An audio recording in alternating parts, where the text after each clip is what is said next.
올라 이번 아침은 주의 보혈 능력이 떠다란 찬송을 시작하겠습니다. 라이츠가 우리를 위해 연주해 줄 텐데 4절 모두 부르겠습니다. 아멘. Would you be free from the burden of sin? There's power in the blood, power in the blood. Would you or evil a victory win? There's wonderful power in the blood. There is power, power, wonder-working power in the blood of the Lamb, of the Lamb. There is power, power, wonder-working power in the precious blood of the Lamb. Would you be free from your passion and pride? There's power in the blood, power in the blood.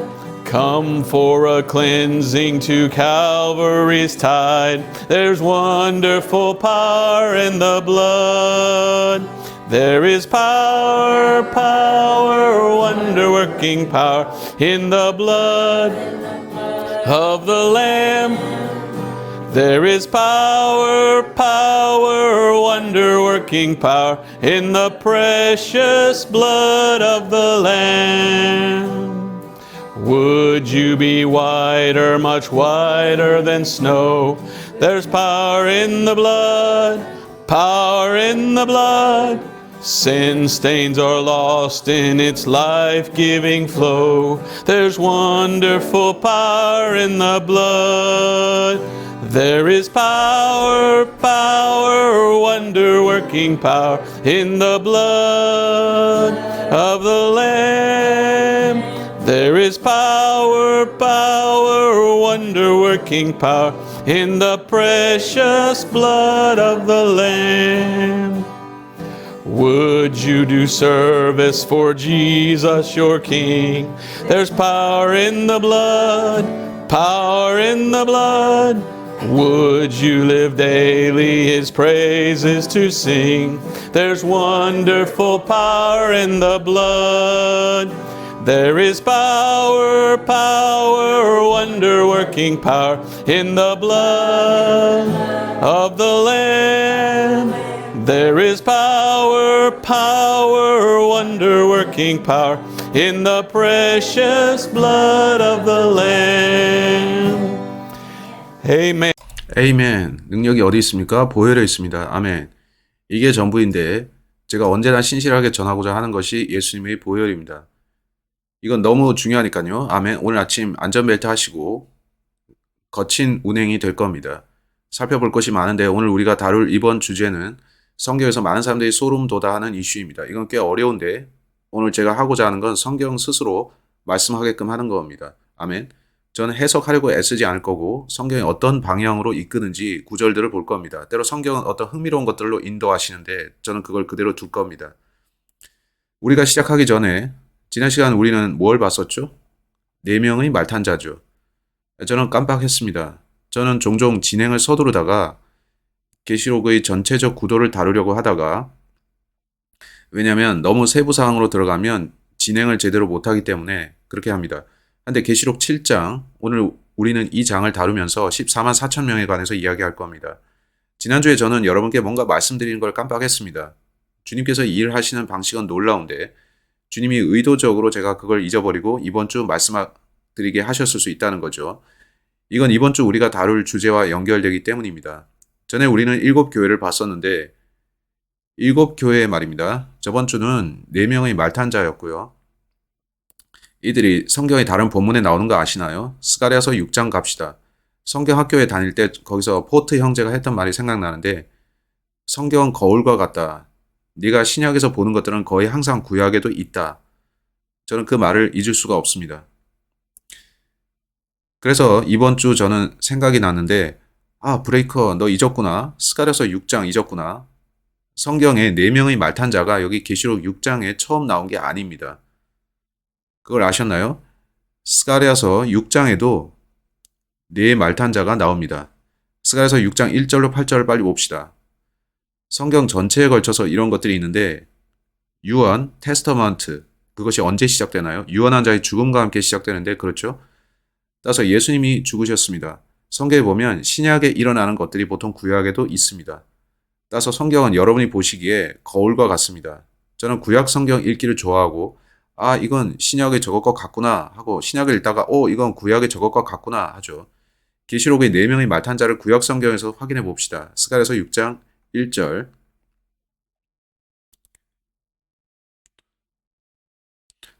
또 내가 돌아서서 눈을 들어 보니 보라 두 산 사이에서 네 병거가 나오는데 그 산들은 노수로 된 산들이더라. 첫째 병거에는 병거란 말이 끄는 수레죠. 첫째 병거에는 붉은 말들이 있고 한 필 이상의 말이 있습니다만은 우리가 계시록에서 봤듯이 색깔은 4가지입니다. 두 산 사이에서 네 병거가 나오는데 그 산들은 노수로 된 산들이더라. 첫째 병거에는 붉은 말들이 있고 둘째 병거에는 검은 말들이 있으며 셋째 병거에는 흰 말들이 있고 넷째 병거에는 회색 말들과 젓갈색 말들이 있으므로 이건 우리가 본 색깔들과 꽤 비슷한데 그렇죠? 그때 내가 나와 말하던 천사에게 응답하여 이르되 내 주여 이것들은 무엇이니까 하니 그 천사가 내게 대답하여 이르되 이것들은 온 땅의 주 앞에 서 있다가 이제 나가는 하늘들의 내 영이니라 하더라. 그 안에 있는 검은 말들은 나가서 북쪽 지방으로 들어가고 흰 말들은 그것들이 뒤를 따라 나가며 회색 말들은 남쪽 지방으로 나가고 젓갈색 말들은 나가서 땅을 이리저리 지나다니기 위해 가려고 하더라. 그가 이르되 너희는 여기서 나가 땅을 이리저리 지나다니라 하매 그렇게 그것들이 땅을 이리저리 지나다니더라. 8절. 그때 그가 내게 외치며 내게 말하여 이르되 보라 북쪽 지방으로 가는 이것들이 북쪽 지방에서 내 영을 진정시켰느니라 하더라. 흥미로운 점은 구약 성경에 4병거가 나오고 신약에는 4 말탄자가 나온다는 겁니다. 왜 그런 걸까요? 그건 하나님께서 대칭적으로 일하시기 때문인데 그는 이쪽에서 보여주시고 저쪽에서도 상응하는 것을 보여주십니다. 어떤 사람들은 어떻게 합니까? 브레이크 형제, 그래서 계시록은 과거에 끝났다는 겁니다. 주님이 과거 일을 말씀하신 거라고요? 하죠. 아닙니다. 저는 주님이 과거에 보여주신 것을 나중에 또 보여주시는 거라고 봅니다. 계시록 4명의 말탄자들은 여전히 미래입니다. 하지만 스가랴서에서 우리는 그것의 모형을 보는 거죠. 이걸 말씀드리고자 했는데 잊지 않기 위해 이걸 말씀드립니다. 한데 우리가 계시록을 읽다 보면 그 책의 많은 것들이 미래임을 알게 됩니다. 하지만 종종 그는 과거를 가리키시고요. 주께서는 예수님의 십자가 사건을 가리키십니다. 하지만 그 내용 중 많은 것들이 이게 교회 시대이고 이게 휴거입니다. 계시록의 많은 내용이 환란기를 가리키고 있습니다. 여기 지점이죠. 그것은 흥미롭습니다. 저는 기독교 영화를 많이 보는 편은 아니지만 Left Behind 영화가 시리즈가 새로 나왔다는데 들어보셨나요? 케빈 소버가 새로운 Left Behind 영화를 찍었다는데요. 이 이야기는 누구에게도 하지 않았는데 이건 그저 제가 관심이 있어서 말씀드리는 겁니다. 이번 주 이것에 관한 이메일을 몇 개 받았고요. 새로운 Left Behind 영화에서 그는 화이트보드에 이 비슷한 거 그린답니다. 사람들은 그가 당신 컨셉 베낀 것 같아요 하는데 모르겠습니다. 전 모르지만 그건 웃긴 것 같고 누구에게도 이 이야기는 아직 안 했었습니다. 1년인가 전에 케빈 소버가 제게 연락했었고 자신이 영화에 출연해 줄 것을 요청했습니다. 전 사양했는데 저는 헐리우드 영화나 그런 영상에 출연하고픈 마음이 전혀 없습니다. 하나님께서 저를 배우로 부르신 것 같지는 않아서요. 아멘. 한데 흥미롭습니다. 따라서 사람들은 그가 당신 영상을 보는 건가요? 하는데 모르겠습니다. 저는 그 영화를 아직 못 봤고 그가 화이트보드에 뭘 쓴다는 건지 한번 보고 싶군요. 사람들이 브레이커 형제 그가 당신처럼 도표를 그리기 때문입니다. 하기 때문에요. 와 흥미롭습니다. 그저 흥미롭습니다. 이게 환란기입니다. 네 말탄자는 여기 나타나는데요. 근데 그들은 저쪽에서도 나타납니다. 오늘 우리는 14만 4천에 대해 볼 것인데 그들은 여기서 언급되지만 구약 성경과도 어떤 식으로 연결되어 있습니다. 우리는 그걸 볼 텐데 그래서 요한계시록이 흥미롭습니다. 7장은 삽입장인 것으로 보입니다. 끼어든 장인데 여기 계시록 7장에는 2개의 그룹이 등장합니다. 1절로 8절까지가 한 그룹이고 7절에서 17절이 별개의 한 그룹입니다. 그들은 이쪽 환란기에 속한 그룹인 게 분명하죠. 이제 우리가 오늘 볼 것은 매우 흥미롭습니다. 여기다 그걸 썼는데 사람들의 이해를 돕기에 어떤 방식이 최선일지 생각했습니다. 여기 하늘, 여기 땅이 있죠. 계시록이 시작되는 1장에서 요한은 땅에 있습니다. 그건 인트로덕션, 소개장이었죠. 2, 3장은 온통 땅에 있는 7교회에 대한 것이었고요. 4장에서 하늘의 문이 열리는데 그걸 뭐라고 했죠? 휴거의 모형이라고 했습니다. 5, 6장은 모두 하늘에서 벌어지는 일들인데 6장에서 그는 하늘에서 땅을 내려다보고 있습니다. 7장은 온통 하늘인데 우린 여기서 봅니다. 이건 저 아래가 아니라 여기에 하늘입니다. 저는 그게 흥미로운데 각 장이 어떤 상황인지를 기억해 놓으십시오. 7장은 14만 4천에 대해 언급하는데요. 많은 사람들이 그들에 대해서 말합니다. 되게 흥미로운 것은 7장이 14만 4천을 다루고 14장도 그렇다는 겁니다. 두 개의 장이 14만 4천을 언급합니다. 7장과 14장. 하나님께서는 언제나 숫자 7을 쓰시는데 안 그런가요? 이게 7의 배수로 된다는 게 단지 우연으로 보이나요? 이게 전 흥미로웠습니다. 7장은 대개 하늘에서 일어나는 일이고 6장에서 우리가 본 것 같이 하늘에서 지상을 내려다보는 게 아닌데요. 1절로 8절을 제외하면 그렇죠. 거기선 누군가 땅에서 봉인되고 있습니다. 그는 여전히 하늘에서 그 사람들을 보는데 그들은 이 땅에서 봉인됩니다. 그렇다면 질문이 있는데 이게 언제일까요? 또 봉인되는 이 사람들은 누구입니까? 그들의 숫자는 14만 4천인데 이들은 땅에서 봉인됩니다. 14만 4천이 누구인지에 대한 두 가지 이론이 있는데 저는 두 가지 다 여러분께 소개하겠습니다. 그 둘 다 맞을 수도 있는데 이것도 구약과 신약 모두에 있기 때문입니다. 여러분께 이걸 알려드리기 원합니다. 우리가 계시록을 읽을 때 선입관을 가지고 보곤 하는데 이거는 이거다 하는 식이죠. 근데 우리는 본문을 읽고 또 읽어야 하고 주님 우리에게 더 보여주십시오 해야 합니다. 아멘. 저는 단지 사람이 해놓은 해석을 따르고 싶지는 않습니다. 저는 본문이 실제 말씀하는 걸 보고 싶은데 안전벨트 매세요. 벨트 매시고 우리는 성경 안으로 들어가 보겠습니다. 여러분은 놀랄 텐데 저는 이 가르침이 놀랍습니다. 14만 4천. 그들은 누구인가요? 이들 14만 4천은 누구인가요? 그들이 누가 아닌지에 대해 먼저 말씀드리죠. 그들은 여호와의 증인들은 아닙니다. alright? 여호와의 증인들은 14만 4천만이 구원받을 수 있다면서 또 자기들이 그들이라 주장하면서 시작됐습니다. 1970년대쯤에 그들이 종파가 아주 커졌고 14만 4천을 확실히 초과했습니다. 그들은 말을 바꿨는데 제가 알기로 그들은 교리를 약간 바꿨습니다. 그건 저 종파에 속한 자들이 14만 4천이 아님을 보여줍니다. 왜 그들은 거기에 속하려 했을까요? 그들의 원래 교리에 따르면 당신은 구원받을 수 없는데 그건 흥미롭죠. 그들은 누구인가요? 계시록 7장은 그들이 누구인지 알려줍니다.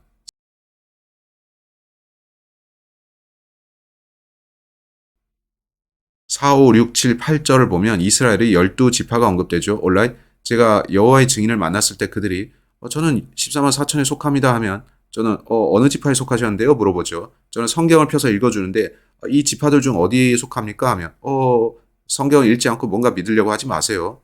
이 지파들 중 하나에 속해야 되는 겁니다. 성경은 그렇게 말씀합니다. 성경은 더 말씀하는데 결혼한 사람도 여기 들어갈 수 없습니다. 계시록 14장에 그걸 보죠. 그 다음으로 제가 그들에게 질문하는 건 당신 결혼하셨습니까? 네, 결혼했습니다. 저는 14장을 펴서 그들이 남자 동정드림을 제시합니다. 당신은 동정이 아니라서 14만 4천이 될 수 없네요. 그들 중 한 명은 저도 아닌 것 같네요 하더군요. 당신은 성경을 읽고 그 말씀대로 따라야 합니다. 어떤 사람들이 내놓는 해석을 따르지 말고요. 비진리를 믿는 이단에 속한 사람들을 보는 것은 유감입니다. 계시록 14장을 보세요. 다 읽지는 않겠지만 7장과 14장 모두 14만 4천을 다룹니다. 14장 1절로 5절을 보겠습니다. 또 내가 보니 보라 어린 양께서 시온산 위에 서 계시고 하늘에 있는 산입니다. 어린 양은 예수님이고요. 그분과 함께 14만 4천 명이 서 있는데 그들의 이마 안에는 그분의 아버지 이름이 기록되어 있더라. 이들은 누구인가요? 유대인들입니다. 오케이? 유대인이어야 합니다.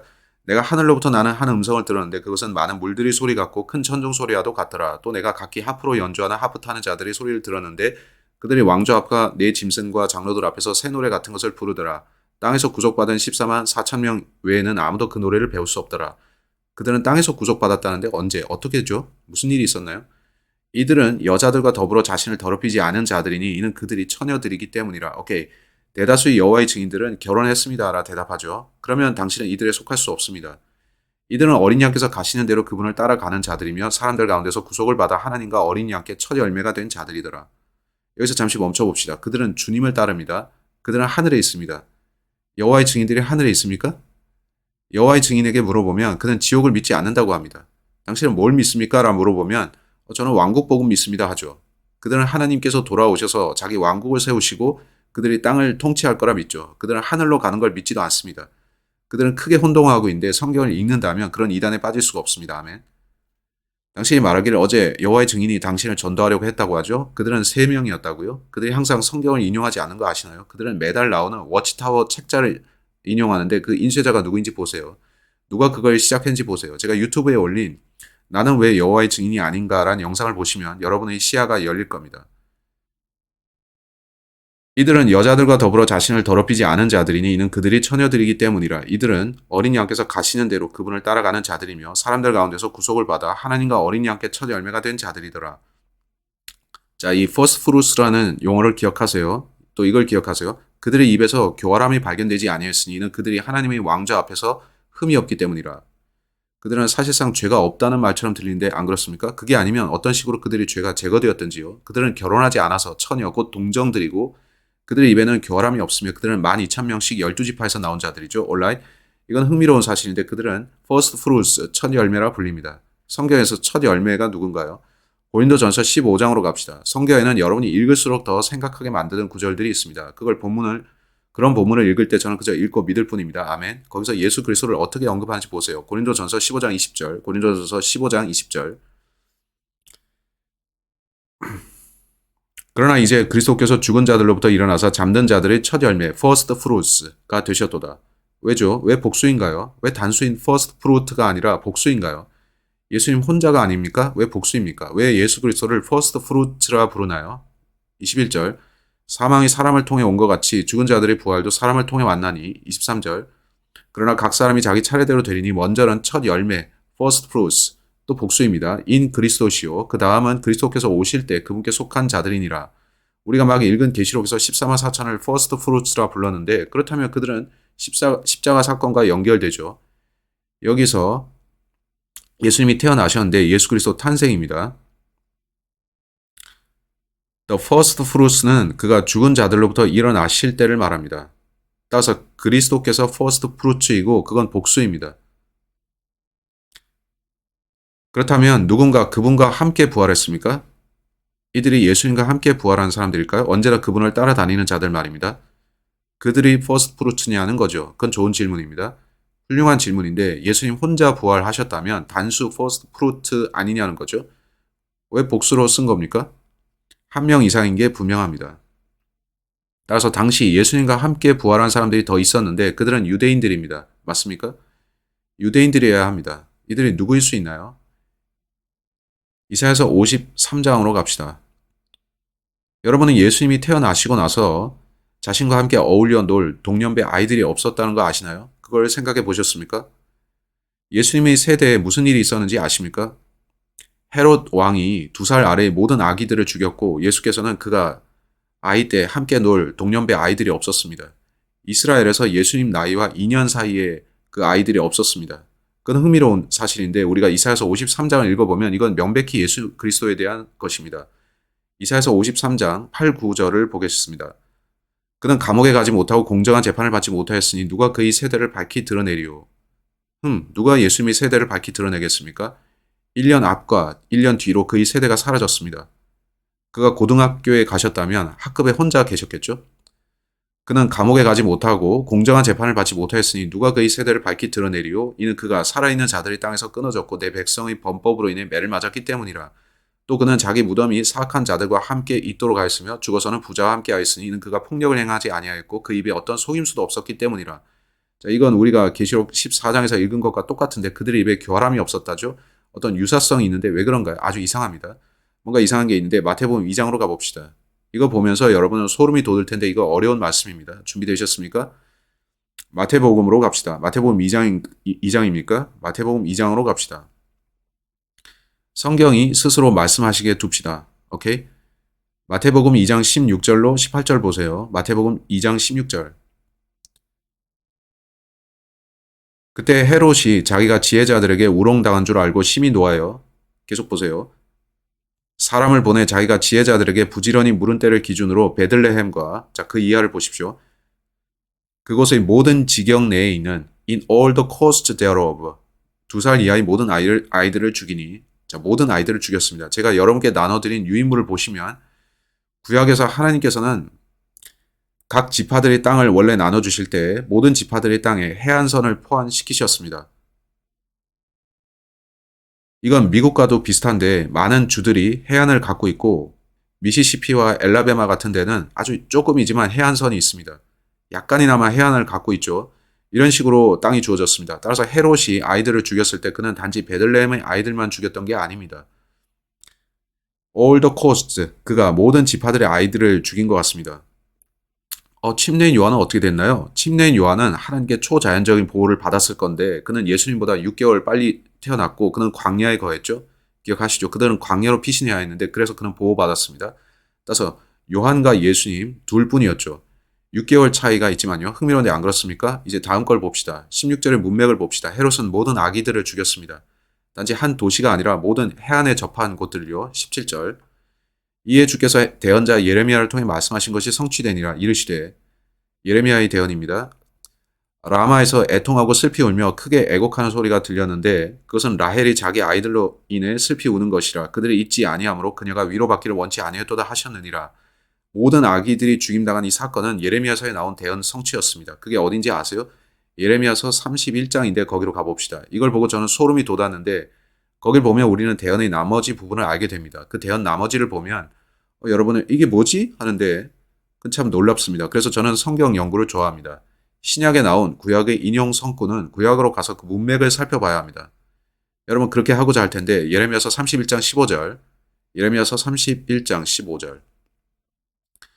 주가 이같이 말하노라. 라마에서 애통하며 몹시 슬피 우는 소리가 들렸는데 이것은 라헬이 자기 아이들로 인해 슬피 우는 것이라. 그들이 잊지 아니하므로 그녀가 자기 아이들로 인해 위로받기를 거절하였도다. 오케이, 우린 신약에서 그걸 봤죠. 그 다음 구절 보세요. 주가 이같이 말하노라. 내 음성을 억제하여 울지 말고 내 눈을 억제하여 눈물을 흘리지 말라. 내일이 보상을 받겠고 그들이 원수의 땅에서 다시 오리라. 주가 말하노라. 자, 누가 오죠? 그 죽은 아이들인가요? 그렇게 보이지 않나요? 이게 뭐죠? 내 끝에 소망이 있으므로 내 자손들이 자기들의 지경으로 다시 오리라. 주가 말하노라. 이 죽은 아기들이 되돌아온다는 겁니까? 죽은 유대인들의 좀비 아포칼립스. 노노노노. 그가 뭘 말하는 건가요? 어쩌면 그들이 천년 왕국 때 돌아온다는 말일 수도 있지만 그들이 환란기에 돌아온다는 말일 수도 있죠. 따라서 그들은 퍼스트 프루트로서 예수님과 함께 있는 자들이고 이 땅에서 봉인되는 자들입니다. 한 가지 확실한 점은 그들이 아기 때 죽임당했기에 순수할 거라는 사실입니다. 그들은 죄를 알기 전에 죽었죠. 각 지파에서 12,000명이라는 숫자에 대해서 누군가가 저 대신에 계산을 해줬는데 그 이메일을 보면 그 당시 인구 통계적으로 봤을 때 지파별로 12,000명씩의 아기들이 있었을 수 있다고 합니다. 이 얼마나 놀라운 사실입니까? 그게 다가 아닌데 에스겔서 37장으로 가봅시다. 하나님께서는 자신이 원하시는 대로 뭐든 하실 수 있죠. 이제 이건 사람들이 성경에 대해서 논쟁하는 것들 중 하나입니다. 14만 4천이 오늘날 봉인될 길이 없는데 다수의 유대인들이 자신들의 원래 지파를 모르고 있습니다. 이건 사실인데 제가 유대인을 만나면 처음 물어보는 질문이 당신 어느 지파 출신입니까? 입니다. 그들 중에 일부는 제가 알기로는 저는 아마 라는 식으로 말하고 다른 이들은 전혀 모른다고 합니다. 따라서 여러분이 오늘날 이스라엘로 가시면 각 지파들로부터 12,000명씩의 동정인 남자들을 찾을 수 있을 것 같습니까? 그건 어려울 것 같죠. 찾기 힘들 것 같습니다. 물론 불가능하지는 않은데 하나님께서는 하실 수 있겠죠. 하지만 이들이 그 죽은 아이들이면 어떻겠습니까? 하나님께서 유대인 혈통들을 따로 보존해 두신 것일 수도 있죠. 그들은 영광스러운 몸으로 복귀할 수 있을 겁니다. 어떤가요? 놀라운 생각이죠. 에스겔서 37장입니다. 마귀가 자기가 이겼다고 생각할 때마다 주님이 이기십니다. 주님이 이기시는데 그는 2000년 후에 한번 보자 하시고 마귀는 이럴 수가 하죠. 마귀는 이 아기들을 다 죽였다고 생각했는데 말이죠. 어쨌건 에스겔서 37장. 주의 손이 내 위에 임하사 주의 영 안에서 나를 데려다가 뼈들이 가득한 골짜기 한가운데 두시고 또 나를 사방에 있는 그 뼈들 옆으로 지나가게 하셨는데 보라 그 열린 골짜기에 뼈들이 심이 많았고 보라 그것들이 심이 말랐더라. 그분께서 내게 이르시되 사람의 아들아 이 뼈들이 살 수 있겠느냐 하시기에 내가 대답하되 오 주 하나님이여 주께서 아시나이다 하니 그분께서 다시 내게 이르시되 이 뼈들에게 대언하고 그것들에게 이르기를 오 너희 마른 뼈들아 주의 말씀을 들으라. 주 하나님께서 이 뼈들에게 이같이 말씀하시느니라. 보라 내가 숨을 너희에게로 들어가게 하리니 너희가 살리라. 내가 너희 위에 힘줄을 두고 너희 위에 살이 오르게 하며 너희를 살갗으로 덮고 너희 안에 숨을 넣어 너희를 살리리니 내가 주인 줄을 너희가 알리라 하라 하시니라. 이에 내가 명령받은 대로 대언하니 내가 대언할 때 시끄러운 소리가 나고 보라 흔들림이 있으며 그 뼈들이 함께 와서 뼈마다 자기 뼈에 이르더라. 또 내가 보니 보라 힘줄과 살이 그 뼈들 위에 생기고 살같이 그것들 위를 덮었으나 그것들 안에 숨은 없더라. 그때 그분께서 내게 이르시되 사람의 아들아 바람에게 대언하라. 이거는 계시록 본문과 같죠. 바람에게 대언하여 말하라. 주 하나님께서 이같이 말씀하시느니라. 오 숨아 내 바람으로부터 와서 이 죽임당한 자들 위에 숨을 불어넣어 그들이 살게 하라 하심으로 이에 내가 그분께서 내게 명령하신 대로 대언하였더니 숨이 그들에게 들어가매 그들이 살아서 자기 발로 섰는데 그것은 심히 큰 군대더라. 이제 그때 그분께서 내게 이르시되 사람의 아들아 이 뼈들은 이스라엘 온 집이니라. 12지파 전부입니다. 그렇죠. 흥미롭습니다. 보라 그들이 이르기를 우리 뼈들은 말랐고 우리 소망은 없어졌으며 우리 몸의 부분들에 관하나 우리는 끊어졌다 하느니라. 예수 그리스도는 끊어졌다고 하지 않았나요? 이 모든 표현들이 앞서와 매우 유사합니다. 그러므로 그들에게 대언하여 이르기를 주 하나님께서 이같이 말씀하시느니라. 보라 내 백성아 내가 너희 무덤들을 열고 너희를 너희 무덤들에서 올라오게 하며 너희를 이스라엘 땅으로 데려가리라. 오 내 백성아 내가 너희 무덤들을 열고 너희를 너희 무덤들에서 데리고 올라올 때에 내가 주인 줄을 너희가 알리라. 또 내가 내 영을 너희 안에 두어 너희가 살게 하며 너희를 너희 땅에 두리니 나 주가 그것을 말하고 이것을 이행한 줄을 너희가 그때 알리라. 주가 말하노라 하라 하시니라. 그들은 그래요 브레이크 형제 한데 하나님께서는 유대인들 버리셨어요 합니다. 그들은 대체 신학을 주장하는데 하나님께서는 이스라엘 민족 버리셨습니다 합니다. 아닙니다. 성경 읽어보세요. 하나님께서는 유대인들을 버린 적 없습니다. 주께서는 그가 하고자 하면 죽은 자들에게 생명을 주시고 그들을 본토로 돌려보내실 수 있습니다. 주께서는 그들을 살려서 본토에 심으실 수 있습니다. 그렇다면 14만 4천의 정체에 관해서 그들은 누굴까요? 그들은 예수님 당대에 죽었던 그 유대인 아이들 같습니다. 그 숫자는 각 지파당 12,000명씩 되고요. 그래서 그들은 하늘에 있는 거겠죠. 이제 그들이 이 땅으로 돌아와서 인침을 받는 건가요? 그럴 수 있는데 마태복음에 나온 계시에 따르면 그렇습니다. 그렇다면 그들이 퍼스트 프루츠이고 그들은 예수님을 따라다니는 자들이 되는데 그들이 대환란 때 다시 돌아올까요? 그게 그렇다면 유대인들은 예수님을 믿게 되겠죠. 안 그런가요? 성경은 두 증인이 그때 등장한다고 하는데 또 죽었던 그 14만 4천의 아기들이 영광스러운 몸이 되어서 등장하고 그들이 예수님을 증거하면 어떻게 될까요?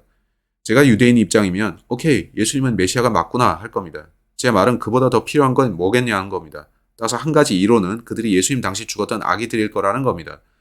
어떤 이들은 아니야 그거 웃기는 얘기지 하면서 그들은 환란기 때 이 땅에서 인침받을 그때 사람들이야 합니다.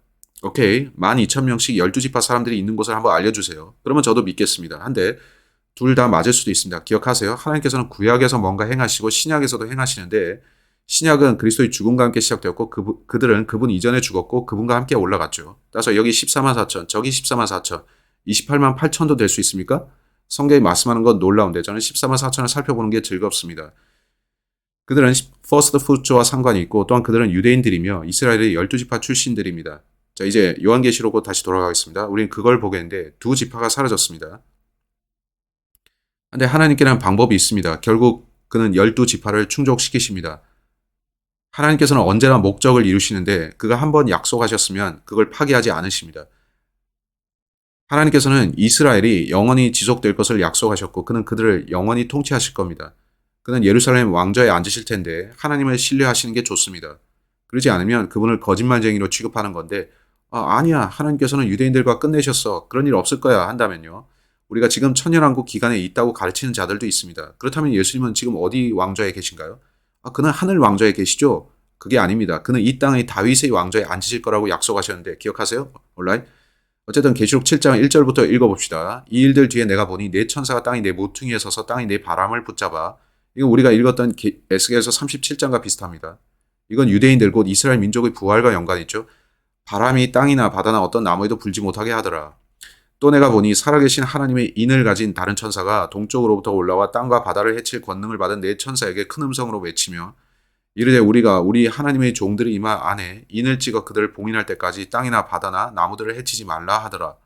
또 내가 봉인된 자들의 수에 대하여 들었는데 이스라엘 자손의 모든 지파에서 봉인된 자들이 14만 4천 명이더라. 오케이. 혹자는 이들이 이전에 있었던 사람들이라고 하고 혹자는 미래의 사람들이라고 합니다. 주님은 지금 하늘에 계시고 하늘은 시간계 바깥에 있습니다. 당신이 시간계 바깥에 있는 영원 중에 있으면서 시간계를 보면 과거의 일들을 현재처럼 볼 수 있고 미래의 일들도 볼 수 있습니다. 영원에서는 이미 끝난 것처럼 보이니까요. 거기선 전체 연대들을 볼 수 있습니다. 하나님께서 그에게 과거를 보게 하시면 그들이 보이고 아니면 저는 모르지만 어쩌면 그들은 아직 무덤에 있을 것이고 나중에 이때 부활할 것인데 저는 모르겠습니다. 제가 아는 것은 그들이 봉인될 거라는 겁니다. 천사가 아기들에게 와서 그들의 이마에 봉이 나는 걸까요? 저는 모릅니다. 어떤 이들은 그건 아닙니다. 대환란 때의 유대인들이 봉인되는 겁니다. 합니다. 그렇다면 12지파에서 12,000명씩 남자 동정들이 어디 있는지 보여주세요. 그들은 어떤 나쁜 말도 한 적이 없어야 하는데 그러한 동정들 찾기 힘들죠. 어느 쪽이든 그들은 그렇습니다. 제가 말했듯이 그들은 양쪽 다일 수도 있고 구약과 신약에서 나온 자들일 수도 있습니다. 와우, 성경을 읽을수록 저는 의문이 증가합니다. 동시에 놀랍고 또한 극적입니다. 하나님께서는 자신이 원하시는 일을 행하심에 있어 얼마나 강력하십니까? 당신이 누군가를 죽임으로써 하나님의 계획을 망칠 수 있을 것 같습니까? 하나님께서는 자신이 원하시는 때에 그들을 되살리실 겁니다. 그는 모세와 엘리야 등에게 그런 일을 행하시죠. 이제 4절로 다시 가서 이스라엘 자손의 모든 지파에서 14만 4천 명이라고 합니다. 다시 5절로 갑시다. 유다 지파에서 봉인된 자들이 12,000명이요. 르우벤 지파에서 봉인된 자들이 12,000명이요. 갓 지파에서 봉인된 자들이 12,000명이요. 하나님께서 매우 구체적으로 말씀하시는데 그렇죠. 사람들은 그거 해석이 필요한데요 하는데 이거 어떻게 해석할 건가요? 이건 산수입니다. 이건 해석이 아니라 있는 그대로 볼 필요가 있죠. 아셀 지파에서 봉인된 자들이 12,000명이요. 납달리 지파에서 봉인된 자들이 12,000명이요. 므낫세 지파에서 봉인된 자들이 12,000명이요. 시므온 지파에서 봉인된 자들이 12,000명이요. 레위 지파에서 봉인된 자들이 12,000명이요. 이사갈 지파에서 봉인된 자들이 12,000명이요. 스불론 지파에서 봉인된 자들이 12,000명이요. 요셉 지파에서 봉인된 자들이 12,000명이요. 베냐민 지파에서 봉인된 자들이 12,000명이더라. 이런 식으로 12,000명씩 언급됩니다. 여기서 두 지파가 중요한데 그걸 잠시 설명하겠습니다. 제가 앞서 말했듯이 본문에 두 지파가 바뀌었습니다. 그걸 잠시 살펴보겠는데요. 제가 그걸 말씀드리겠습니다. 7장 1절에서는 땅의 네 바람을 말했었는데요. 에스겔서 37장에서 그걸 봤지만 마태복음 24장으로 빨리 가보겠습니다. 그 네 바람에 대해서 빨리 보겠습니다. 마태복음 24장 29절, 마태복음 24장 29절로 31절, 이걸 잘 보세요. 29절, 그 날들의 환난 뒤에 즉시 해가 어두워지고 달이 자기 빛을 내지 아니하며 별들이 하늘에서 떨어지고 하늘들의 권능들이 흔들릴 것이며, 이건 휴거 이후의 환난기에 있을 일입니다. 그때 사람의 아들의 표적이 하늘에 나타나겠고 그때 땅의 모든 지파들이 애곡하며 사람의 아들이 권능과 큰 영광을 가지고 하늘의 구름들 가운데서 오는 것을 보리라. 자, 이게 뭔가요? 이건 예수님이 아마겟돈에 오시는 건데 구원받은 우리를 휴거시키러 오시는 건 그 전입니다. 그가 큰 나팔 소리와 함께 자기 천사들을 보낼 터인데 그들이 그의 선택받은 자들을 하늘 이 끝에서 저 끝까지 사방에서 from the four winds라고 되어 있습니다. 함께 모으리라. 선택받은 자들은 누군가요? 이 구절을 본 많은 사람들이 그들은 구원받은 크리스찬이라고 합니다. 아닙니다. 문맥이 선택받은 자들이 누군지 알려줍니다. 구약에서 선택받은 자들은 유대인들인데 신약에서 선택받은 자들은 자주 우리를 가리키지만 항상 그렇진 않습니다. 문맥을 봐야 되는데 본문에 예수님은 분명 유대인들이 말씀하시죠. 그 다음 구절 보세요. 이제 무화과나무의 비유를 배우라. 무화과나무는 이스라엘입니다. 하나님께서는 이때의 끝에 선택받은 자들을 한데 모으시는데 유대인들을 모으십니다. 이것이 이중 적용이 될 수 있는 거 아시겠나요? 14만 4천은 여기 있었을 수 있고 여기 또 다른 14만 4천이 있을 수도 있는데 그래서 7장과 14장에 두 번씩 언급됐을 수도 있죠. 전 솔직히 모르겠습니다. 아니면 그들은 예수님과 함께 올라갔다가 예수께서 그들을 내려보내시는 건지도 모르죠. 또 그들을 걷어들이시고요. 전 모릅니다만 그건 놀랍고 우리가 아는 것은 그들은 하나님께서 지키시는 유대인들이고 그들이 봉인될 거라는 겁니다. 그건 놀랍습니다. 따라서 구약에 14만 4천이 나오나요? 네. 저는 그들이 첫 열매들이라 보는데 헤롯이 살해한 그 아기들이 각 지파마다 12,000명씩이었을 거라고 봅니다. 그런데 미래에도 또 다른 14만 4천이 있을 수도 있고요. 하나님께서 자신이 원하시는 대로 하시겠죠. 아멘. 계시록 7장으로 돌아와서 여기 지파들이 언급됩니다. 유다, 르우벤, 갓, 아셀, 납달리, 므낫세, 시므온, 레위, 이사갈, 스불론, 요셉, 베냐민. 이렇게 12지파입니다. 이제 여러분이 구약 성경에서 12지파를 찾아보시면 여기 두 지파가 없습니다. 이스라엘에 14지파가 있는 건가요? 아닙니다. 하나님께서 12지파를 조정하셨는데 요셉 지파에는 두 지파가 있었습니다. 그러면 13지파가 되는데 하나님께서 레위 지파는 제사장 직급이기 때문에 성전에서 섬기게 하시고 그 나머지들로 12지파를 구성하십니다.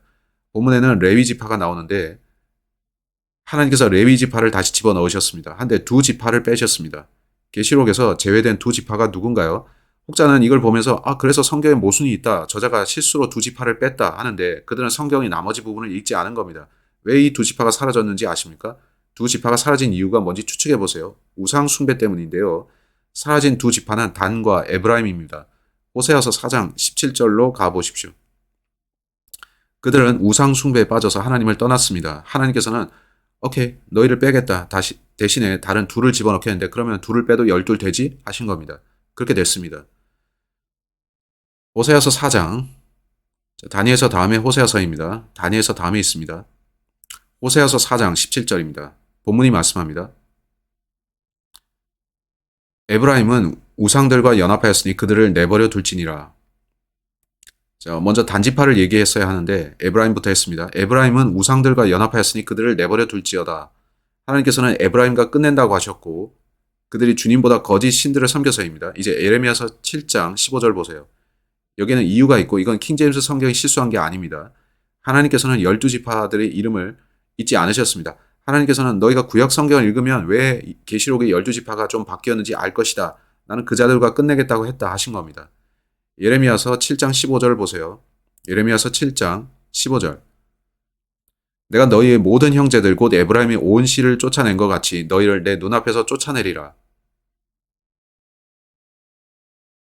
하나님께서는 내가 지파로서의 에브라임과는 끝냈다. 너희와는 끝냈다 하신 겁니다. 그래서 그들은 계시록에 나오지 않습니다. 이제는 단지파인데 성경에는 단지파가 좋게 언급된 적이 없는 거 아시나요? 단지파는 상당히 나쁜 쪽으로 언급됩니다. 창세기로 갑시다. 창세기 49장입니다. 야곱이 그의 12 아들들의 운명에 대해서 대언하는데 그는 단지파를 뱀 혹은 독사라고 언급합니다. 그게 무엇의 모형입니까? 저는 개인적으로 생각하기로 적그리스도는 PC 단지파 출신일 겁니다. 그는 유대인 혈통을 갖고 있을 것인데 부분적으로는 유대인이면서 또한 시리아인일 겁니다. 성경에는 적그리스도가 아시리아인으로 언급되곤 합니다. 단이라는 이름의 뜻은 심판입니다. 창세기 49장 16절. 단은 이스라엘 지파들 중 하나로서 자기 백성을 재판하리라. 자, 이게 뭐냐면 사사기를 보면 단지파에서 유명한 사사가 한 명 있습니다. 그 이름이 삼손이죠. 제 기억이 맞다면 삼손이 단지파 출신입니다. 단은 길가의 뱀이요. 제가 맞게 인용하고 이제 확인해 보세요. 행로의 독사로서 말발굽을 물어 그 위에 탄 자가 뒤로 떨어지게 하리라. 단은 기다리고 있다가 말을 물어서 그 탄 자를 떨어뜨리는 식으로 합니다. 네, 예수님께서는 흰 말을 타고 오실 거죠.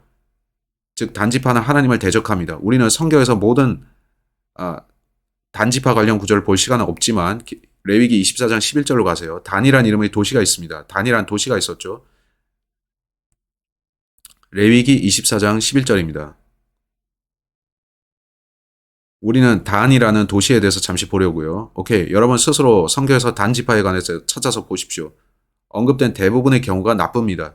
단은 뭔가 잘못되어 있습니다. 성경에서 신성모독이라는 말이 나오는 첫 번째 본문에 단지파가 나옵니다.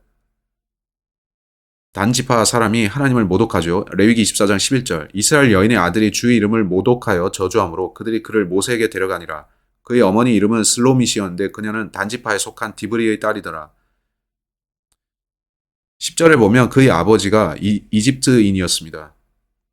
세상과 섞이는 것, 즉 이집트는 세상의 모형이기에 단은 좋은 쪽이 아닙니다. 그 사람은 주의 이름을 모독했습니다. 단지파에 대한 다른 본문도 있는데 그들은 임의로 제사장을 세웠고 그 제사장이 그들 지파의 종교적 우두머리가 되었습니다. 그 제사장이 했던 모든 일은 정확히 카톨릭 교회와 일치합니다. 그 본문을 볼 시간은 없는데 참 이상하죠. 저는 그걸 볼 시간은 없습니다. 열왕기상 12장으로 어서 가봅시다. 열왕기상 12장 28절로 30절입니다. 거기서 뭘 발견하는지 보세요. 제가 구절 메모를 잊었는데 단은 어떤 도시를 차지했고 그것의 원래 이름이 라이스였던가 합니다. 그들이 도시 이름을 단으로 바꿨죠. 이스라엘 땅을 단에서 브엘세바까지라고 언급하곤 하는데 그것이 오랫동안 이스라엘의 국경선이었습니다. 북쪽은 단이고 남쪽은 브엘세바죠. 이거 한번 보세요. 그들이 단이란 도시로 가서 뭘 했나요? 열왕기상 12장 28절. 이것에 관하여 왕이 의논한 뒤 두 개의 금송아지를 만들고 그들에게 이르기를 너희가 예루살렘에 올라가는 일이 너무 큰 일이니라. 오 이스라엘아 너를 이집트 땅에서 데리고 올라온 내 신들을 보라 하니라. 아론도 이런 말을 했었는데 그건 거짓말이죠. 그가 하나는 베델에 두고 다른 하나는 단에 두었으므로 이 일이 죄가 되었으니 이는 백성이 그것들 중 하나 앞에서 경배하려고 단까지 갔기 때문이더라. 하나님께서는 올라이 내가 에브라임 지파와는 끝냈다 하신 이유가 이로써 설명이 될까요? 그들이 우상을 섬겼기에 주께서 그들과 끝내신 거죠. 그들은 자기들을 위해 우상들을 만들어 섬겼고 주님을 떠났습니다. 그래서 계시록에 보면 우리는 에브라임과 단이 사라진 걸 압니다. 그 이유가 뭐냐면 그들 지파 전체가 거짓 신들과 우상들을 섬기는 데 가담했기 때문입니다. 하나님께서는 오케이 그럼 끝내겠다 하셨죠. 그렇다면 계시록 7장에서 단과 에브라임 대신에 누가 들어갑니까? 우리는 레위 지파가 들어간 걸 봤고 요셉 지파도 봤습니다. 거기에 대체된 자들로서 요셉 지파가 언급되는데 두 지파가 우상 숭배에 빠졌으므로 이런 식으로 대체됩니다. 오케이? 이제 3절, 계시록 7장 3절입니다. 이르되 우리가 우리 하나님의 종들의 이마 안에 인을 찍어 그들을 봉인할 때까지 땅이나 바다나 나무들을 해치지 말라 하더라. 자, 이 일이 언제 일어날까요? 그들이 저때 봉인되었나요? 아니면 하나님께서 또 다른 14만 4천을 이때 봉인하신 건가요? 그는 저때에도 내 병거를 말씀하고 저기 내 말탄자가 또 나오는데 제 말은 하나님께서 무엇이든 원하시는 대로 하십니다. 그렇다면 28만 8천일 수도 있겠는데 전 모릅니다. 제가 하늘에 가면 그걸 질문할 텐데 저도 알고 싶기 때문에요.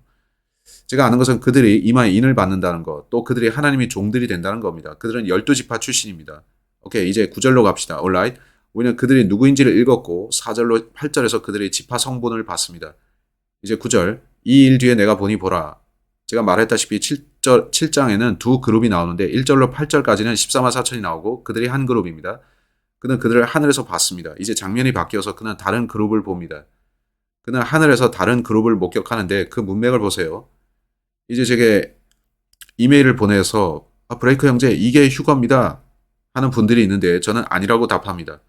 휴거는 저때 일어나는데 열린 문이 그 모형입니다. 따라서 본문 전체는 환란기입니다. 저자는 이 사람들이 누구인지를 분명히 말합니다. 저는 사람들이 문맥을 간과한 채 한두 구절을 읽고서 결론을 내리는 걸 보고 언제나 놀랍니다. 여러분이 그 문맥을 보신다면 그들처럼 이게 휴거라 생각할 수 없습니다. 이건 휴거 이후에 있을 일입니다. 그래서 계시록 7장 9절을 계속 보겠습니다. 이 일 뒤에 내가 보니 보라 아무도 셀 수 없는 큰 무리 곧 모든 민족들과 족속들과 백성들과 언어들에 속한 큰 무리가 흰 예복을 입고 손에 종려나무 가지를 든 채 왕좌 앞과 어린 양 앞에 서서 큰 음성으로 외쳐 이르되 구원이 왕좌에 앉으신 우리 하나님과 어린 양께 있도다 하더라. 사람들은 이게 휴거다 하면서 그거 보세요. 휴거는 환란 중간에 있다니까요 합니다. 제발 성경 제대로 읽으세요. 본문은 그런 뜻이 아닙니다. 계속 읽어보면 이 사람들이 누군지 밝혀집니다. 모든 천사들이 왕좌와 장로들과 네 짐승 주위에 섰다가 왕좌 앞에서 얼굴을 바닥에 대고 엎드려 하나님께 경배하며 이르되 아멘 찬송과 영광과 지혜와 감사와 존귀와 권능과 강력이 우리 하나님께 영원 무궁토록 있기를 원하노라 아멘 하더라. 여기도 7이 나오죠. 찬송, 영광, 지혜, 감사, 존귀, 권능, 강력 총 7개입니다. 그래서 언제나 7은 하나님과 연관이 있습니다. 이제 13절 보세요. 장로들 중 한 사람이 응답하여 내게 이르되 오케이 흰 예복을 차려입은 이들은 누구냐? 그 장로가 그거 몰랐겠습니까? 알았겠지만 그는 헤이 요한 너는 이들이 누군지 알겠느냐? 하는 건데 요한은 아마 멍해서 당신이 아시겠죠? 한 겁니다. 그들이 누구냐고? 아니 저는 모르겠는데요? 했습니다. 다시 보면 흰 예복을 차려입은 이들은 누구냐? 그들은 어디서 왔느냐? 하므로 내가 그에게 이르되 장로여 당신이 아시나이다 하니 여러분이 sir라고 하는 건 좋은 표현인데요. 아멘. 우리 아이들에게 yes sir라 말하는 걸 가르치죠. 그가 내게 이르되 이들은 큰 환란에서 나와 어디서 나왔다고 합니까? 교회 시대를 거쳐서 이들이 환란 전에 휴거됐다고 합니까? 아니죠. 여러분은 성경에 그렇게 써 있습니까? 아닙니다. 이들은 큰 환란에서 나왔다고 말씀합니다. 또 그들의 예복을 씻었다고 하는데 잠시만요. 누군가 자신의 예복을 씻는다네요. 계시록 1장 5절로 가보십시오. 그거 우리가 아닙니다. 계시록 1장 5절에 보시면 우리를 사랑하사 자신의 피로 우리 죄들에서 우리를 씻으시고라 되어 있습니다. 교회 시대에 우리는 피로 씻겨집니다. 하지만 환란 시대 사람들은 올라가면 하나님이 예복을 주시면서 네가 스스로 씻어라 하시고요. 다르죠. 안 그렇습니까? 그 둘이 같지 않은 거 아시겠죠?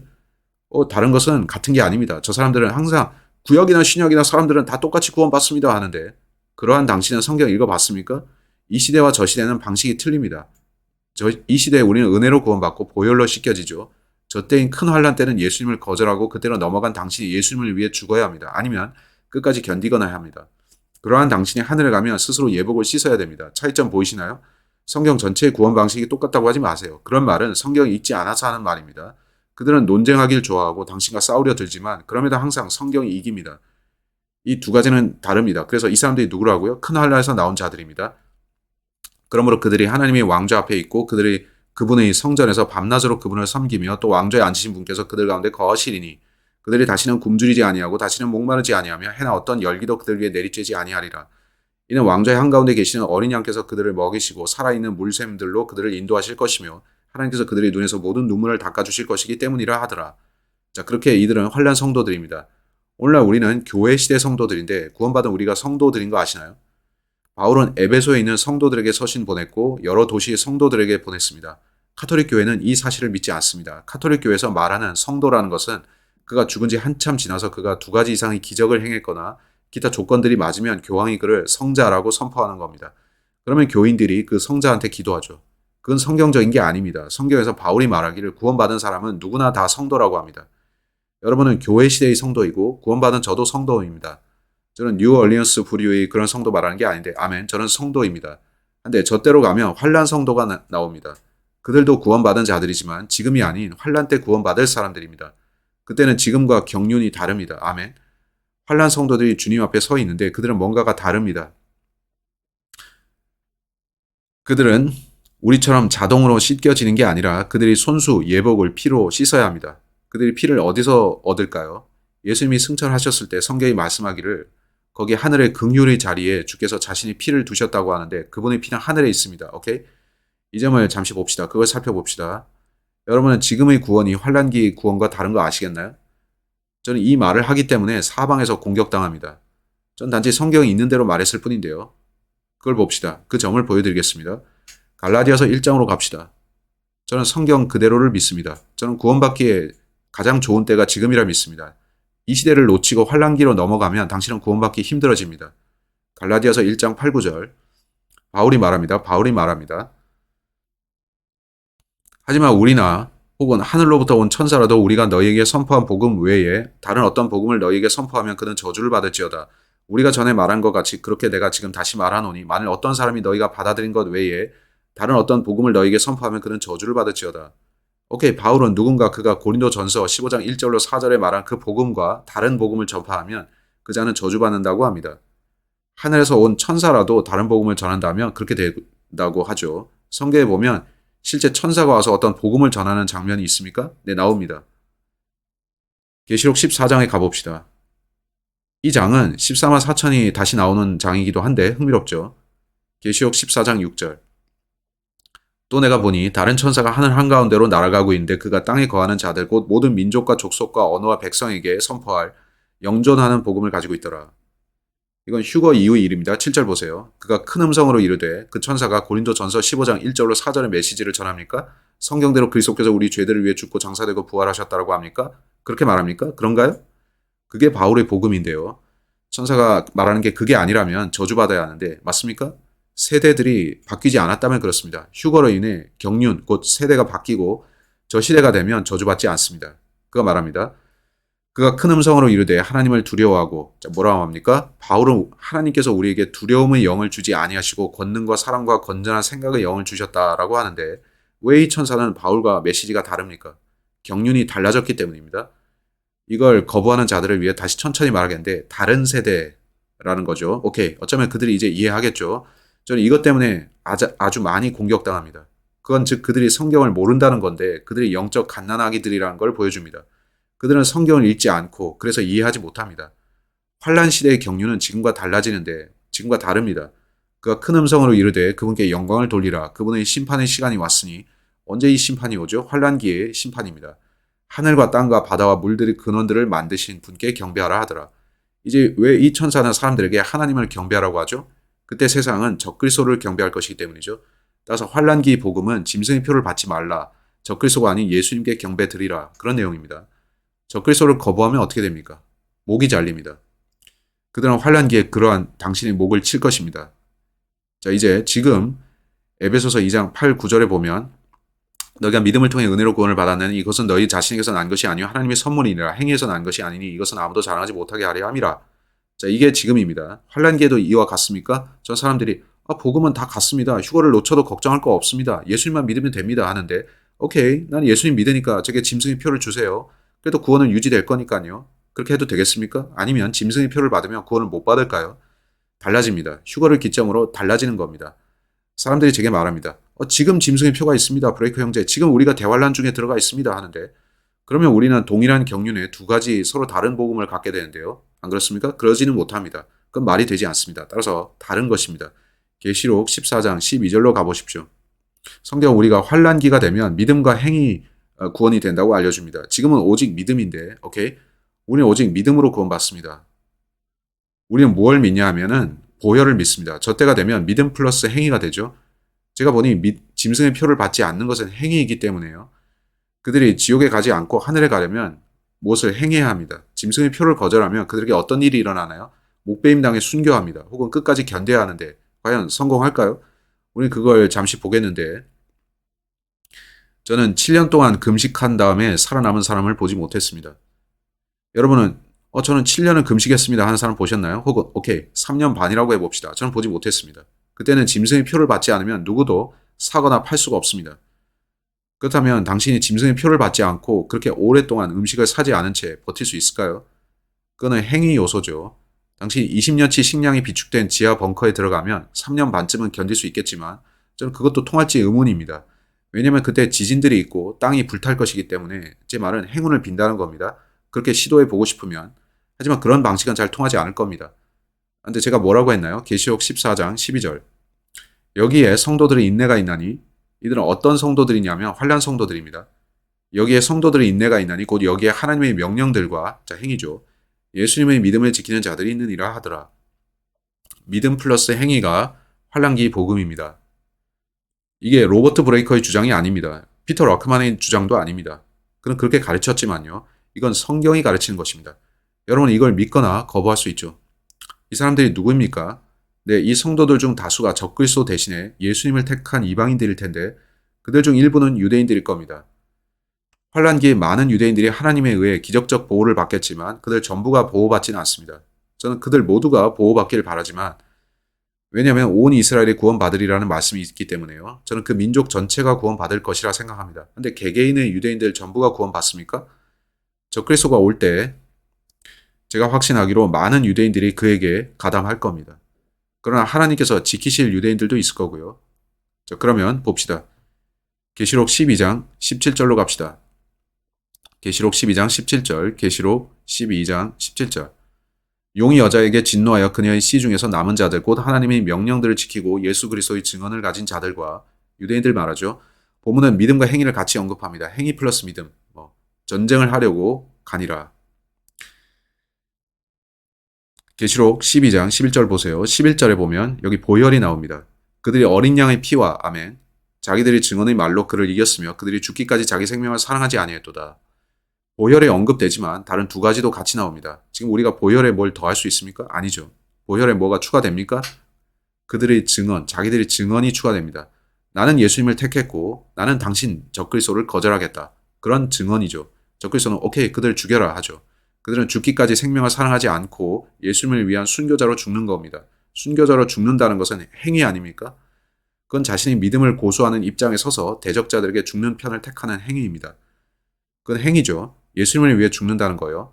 저는 환란기에 믿음 플러스 행위가 있는 걸 봅니다. 이제 예수께서는 왕국 메시지를 전파하셨는데 마태복음 24장을 보십시오. 예수께서는 유대인들에게 끝까지 견디라고 하셨습니다. 보혈을 믿고 구원받는 것. 바울의 복음과 그건 다르죠. 마태복음 24장 13절에서 예수님이 말씀하십니다. 이건 환란기의 복음인데 마태복음 24장 13절입니다. 그러나 끝까지 견디는 자 바로 그 자는 구원을 받으리라. 왕국의 이 복음이 모든 민족들에게 증언으로 온 세상에 선포되리니 그제야 끝이 오리라. 이 복음을 누가 전하는 것입니까?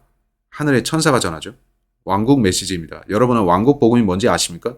그건 이때 전파된 메시지인데 예수께서 지상사역에 임하셨을 때 그는 왕국 복음을 전파하셨습니다. 그 내용은 헤이 유대인들아 너희들 모두가 나를 왕으로 받아들이면 왕국이 세워진다. 그러면 내가 이 땅에 내 왕국을 세워서 천년을 통치할 거다. 그거였죠. 그게 천년 왕국입니다. 그들이 예수님을 받아들였습니까? 그들은 거절했습니다. 물론 일부는 받아들이고 그들은 그리스도의 몸인 교회를 형성했지만 다수의 유대인들은 거절했습니다. 그래서 하나님께서는 다니엘의 마지막 한 일의 성취를 늦추셨고 그건 나중에 일어난 일이 되었습니다. 그러면 그 후에 천년왕국이 올 겁니다. 그 유대인들은 끝까지 견뎌야 합니다. 제게는 환란기 때의 복음이 다른 복음인 것이 명백히 보입니다. 이런 말 하면 제가 이단으로 취급된다면 그렇게 하라고 하십시오.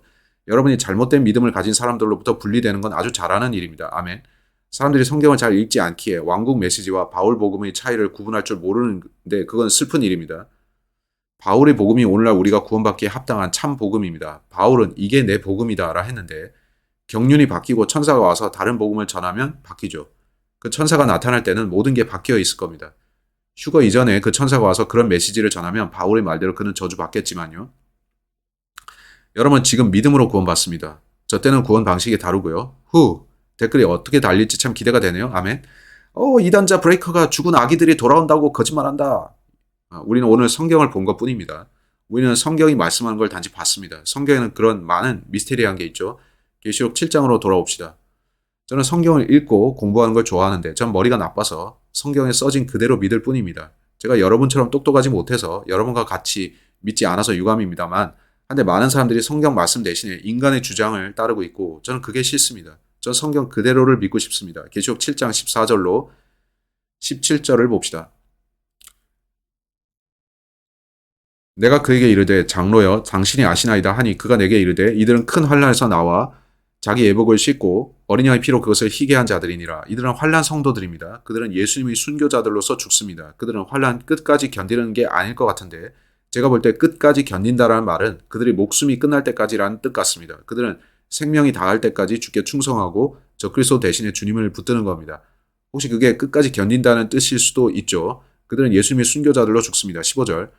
그러므로 그들이 하나님의 왕좌 앞에 있고 그분의 성전에서 밤낮으로 그분을 섬기며 또 왕좌에 앉으신 분께서 그들 가운데 거하시리니 그들은 저 위에 있는데 하나님께서는 저 때 아래로 내려오실 겁니다. 그들은 우리가 예수님과 함께 돌아오듯이 주님과 함께 내려와야 하는 거죠.